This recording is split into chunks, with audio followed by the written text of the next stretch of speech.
দুইটা বিষয়ে আসলে কথা বলেছি। একটা বিষয়ে কথা বলেছি হচ্ছে যে আপনারা জানেন যে ৭০ অনুচ্ছেদ ফ্লোর ক্রসিং নিয়ে অনেক আলোচনা হচ্ছে। জনগণের জন্য একটু বলছি যে ৭০ অনুচ্ছেদ বলতে বোঝানো হয় সংসদ সদস্য দলীয় ব্যানারে নির্বাচিত হবার পরেও সেই দলের দলীয় প্রস্তাবনা অথবা বিলের বিপক্ষে কোনো সংসদ সদস্য ভোট দিতে পারবেন কিনা, পারলে কোন কোন ক্ষেত্রে পারবেন, এই জিনিসটাকে বলা হচ্ছে ফ্লোর ক্রসিং অথবা হচ্ছে ৭০ অনুচ্ছেদ।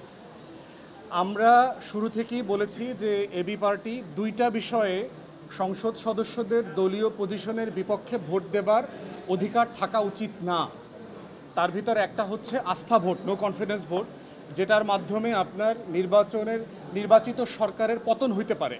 এবং আপনারা আগের যারা ঘটনাগুলোর কথা মনে আছে, 2004, 5, 6-এ 100-150 এমপি কেনাকাটা হবে, তারা অন্য দলে যোগ দেবেন এবং নো কনফিডেন্স ভোটে হারিয়ে দেওয়া হবে, এরকম চেষ্টা হয়েছে।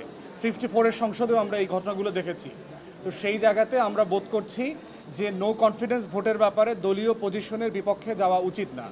আর দ্বিতীয়ত হচ্ছে আপনার মানি বিল, অর্থ বিল যেটাকে বলা হয়, অর্থ বিল হচ্ছে মোটা দাগে হলো বাজেট এবং অর্থ সংক্রান্ত যে সকল বিলগুলো আসে, ধরেন আপনি ভ্যাটের সব বাড়াবেন কিনা, পার্সেন্টেজ বাড়াবেন কিনা, রেভিনিউ কালেকশন কিভাবে করবেন না করবেন এই সংক্রান্ত, কাস্টমস, এক্সাইজ, এই রিলেটেড যত বিলগুলো আছে সেগুলোর ব্যাপারেও দলীয় পজিশনের বিপক্ষে সদস্যরা ভোট দিতে পারবেন না।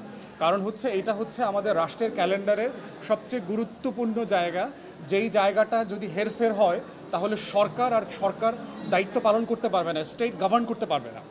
এই দুইটা বিষয়ের বাইরে এবি পার্টি মনে করে যে কোনো বিষয়ে সংবিধান সংশোধন বলেন, জাতীয় নিরাপত্তা ইস্যু বলেন, যে কোনো বিষয়ে সংসদ সদস্যদের ঘরে বাইরে, দলের বাইরে, সংসদে পজিশনের বিপক্ষে কথা বলবার অধিকার থাকা উচিত এবং সেটা না থাকলে যে ডেমোক্রেটিক প্র্যাকটিস আছে সেই অভ্যেসটা লঙ্ঘিত হবে, বাধাগ্রস্ত হবে।